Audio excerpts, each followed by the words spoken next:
जो आजकल के नवयुवक नौजवान हैं वो एक बात उनसे कह दो कि अगर तुम्हें अपना खुद का व्यापार करना है, जिससे अपना खुद का व्यापार करना है उसे अपना व्यवहार ठीक करना चाहिए।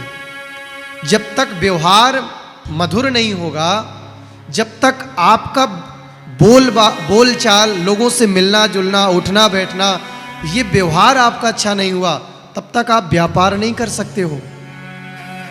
तो आजकल के युवा तुरंत क्रॉस क्वेश्चन करते हैं, महाराज जी अपना व्यापार करने के लिए पैसे होने चाहिए। बिना खुद के पैसे से, जब तक खुद का पैसा नहीं है तो व्यापार नहीं किया जा सकता है। ये केवल और केवल अकर्मण्य बातें हैं। जो प्रबल परिश्रम करना जानता है वो ऐसी बातें नहीं करता। जैसे कि किसी व्यक्ति ने बोला कि पैसा तो हाथ का मैल है।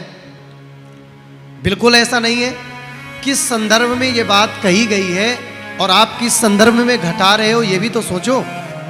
पैसा हाथ का मैल है ये तब कहा गया जब किसी का बेटा मृत्यु की स्थिति पर बैठा हो और तब वो पिता पैसे न लगा पाए, तब उस पिता ने बोला कि मेरा बेटा बच जाए। पैसा तो हाथ का मैल है, पैसा तो फिर कमा लिया जाएगा, लेकिन पैसा माथे की मणि है, धन से ही धर्म है पैसा।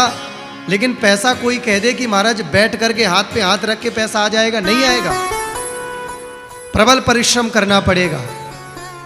हानि के बिना लाभ का पता नहीं चलता और लाभ के बिना हानि का पता नहीं चलता। तो जैसे अमेरिका में जाने से पहले वहाँ के रूल्स फॉलो करने पड़ते हैं, ऐसे यदि संसार में आए हो तो यहाँ के रूल्स फॉलो करो पहले। संसार का नियम है, यहाँ भयंकर कष्ट मिलेंगे। संसार में, व्यापार में, व्यवहार में वही व्यक्ति सफल हो सकता है जिसके अंदर सहनशीलता आ गई हो। कपिल भगवान ने भी अपनी माँ को उपदेश देते समय यही बोला है, माँ तितिक्षवा। तितिक्षा कहते सहनशीलता को। हमें हर कोई सम्मान का माला पहनाए यही नहीं होता है। सफल मानव वही बना है जिसने अपने जीवन में भयंकर अपमान सहे हो। हम स्वयं इस रूल्स को फॉलो करते हैं। कोई ज्यादा सम्मान कर दे तो प्रसन्न मत होइए और बहुत ज्यादा कोई अपमान कर दे तो निराश मत होइए। सफल व्यक्तित्व का धनी, सफल व्यापारी, सफल साम्राज्यधारी, सफल व्यक्तित्व, सफल मानव वही बना है जिसके जीवन में सहनशीलता आई है। होने दो अपना अपमान। अपमान किसने नहीं सहा, किसने अपमान की पीड़ा नहीं उठाई। यही संसार है। आपके रोज कोड़े अपमान के पड़ेंगे और भयंकर कष्ट मिलेगा, लेकिन शर्त यह है संसार की, दुख के बाद रोना भी नहीं है, रोना नहीं है। एक बूढ़ी वृद्धा माता गौतम बुद्ध जी के पास में आई अपने बालक को लेके और बोली, हमारे बालक को आप जीवित कर दीजिए। हमने सुना है आपकी बड़ी उच्च लेवल की साधना है, आपके भगवान से बड़े मधुर संबंध हैं, आप हमारे बालक को जीवित कर दीजिए, हमारी आपसे बड़ी प्रार्थना है। एक ही बालक हमारे जीवन में हुआ है। गौतम बुद्ध जी कहते हैं, मैया तुम एक काम करो, किसी ऐसे घर से एक मुट्ठी सरसों लेकर के आ जाओ। चावल सरसों कुछ भी ले आओ, लेकिन एक शर्त है, उसी घर से एक मुट्ठी सरसों चावल लाना जिस घर में आज तक किसी की मृत्यु ना हुई हो। जाओ, हम आपके बालक को जीवित कर देंगे। गौतम बुद्ध जी की बात मान करके वो बूढ़ी महिला गई, बूढ़ी वृद्धा माता गई और उसने दरवाजे की कुंडी खटखटाई। घर में रहने वाले बाहर निकल करके आए। अब वो कहते हैं, बताइए। रोती हुई वो बूढ़ी महिला बोली, हमारा बालक गुजर गया है, एक मुट्ठी हमें चावल दे दो, हमारे बच्चे की जान बच जाएगी।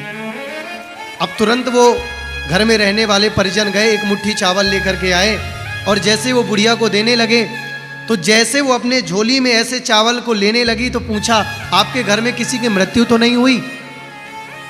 फटाक से वो बोली महिला, मृत्यु तो हो गई है, अभी 1 महीना पहले हमारे ससुर जी गुजर गए हैं। बोले, आप फिर आपके घर से नहीं चाहिए। दूसरे घर में गई, वहाँ भी बोला, एक मुट्ठी चावल दे दो, हमारे बेटे की जान बच जाएगी। जैसे चावल लेकर के वो घर के परिवारी जन आए, चावल लेते समय फिर पूछा आपके घर में कोई मरा तो नहीं? बोले अभी हमारी पत्नी गुजर गई।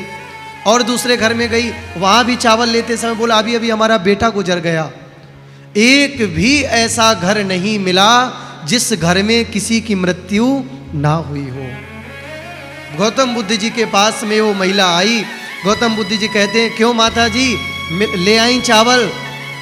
बोली चावल तो नहीं मिले, लेकिन मेरे प्रश्न का उत्तर मिल गया। इस संसार में कोई ऐसा नहीं है जिसको ना मरना पड़ा हो। ये संसार का नियम है, कोई नहीं ऐसा है भैया। संसार में आए हो तो यहाँ के रूल्स फॉलो करना प्रारंभ कर दो। हानि है तो लाभ भी होगा, और आज लाभ है तो कल हानि भी होगी। इसलिए रोना बंद कर दो, किसी की नौकरी करना बंद कर दो। पैसे आज नहीं है, उद्यम करो, कंप्रोमाइज करना सीखो। स्वयं भरत जी से वशिष्ठ जी ने कहा है हानि लाभ जीवन मरण जस अपयस सब ये विधाता के हाथ है। आप जब इस संसार में माँ के गर्भ में भेजे गए थे तब ये बात निश्चित कर दी गई थी कि तुम्हें तो इस संसार में कब हानि होगी तुम्हारे जीवन में, कब लाभ होगा, कब तुम्हें यश मिलेगा, कब अपयश मिलेगा, ये सब पूर्ण पहले से निर्धारित है। कितना धन कमाओगे, कितना सम्मान पाओगे। बहुत सम्मान की जो चेष्टा में जो व्यक्ति रहता है वो डिप्रेशन का शिकार हो जाता है। सम्मान का भी एक समय होता है, सब पुण्य करवाते हैं। इस संसार में रोना बंद कर दो, मैं लुट गया, मैं लुट गई, मैं डिप्रेशन में चल रहा हूं, ये सब बात कहना अच्छा नहीं लगता है। यहां भगवान ने भी कितने कष्ट उठाए हैं, स्वयं मानव बनकर के घूमे हैं, कितने कष्ट नहीं झेले हैं। कभी रोए, कभी मुंह लटका करके बैठे। आप सफल व्यापारी बन जाएंगे, आप सफल साम्राज्यधारी बनेंगे, आपको सब प्रणाम करेंगे, लेकिन हमारी शर्त एक है, संसार में अपमान सहना प्रारंभ करिए, अपमान सहन कीजिए, प्रसन्नता के भूखे मत रहिए। माया क्या है? और एक बात और याद रहे, हम सब यहां पर एक उदाहरण से और समझाऊं भक्तों, भगवान की माया में व्यक्ति बहुत लिप्त है। अगर इस कथा को अगर आपने हमारी सुना तो आपकी सारी शिकायतें खत्म हो जाएंगी, किसी को दोषी नहीं कहोगे, और आपको पता चल जाएगा कि संसार में कितनी बड़ी कोठी बना लें, कितना बड़ा नाम कमा लें, कितनी बड़ी गाड़ियां कर लें, कितना बड़ा व्यवहार कमा लें, लेकिन एक दिन हम सबको वास्तविक बोध हो ही जाता है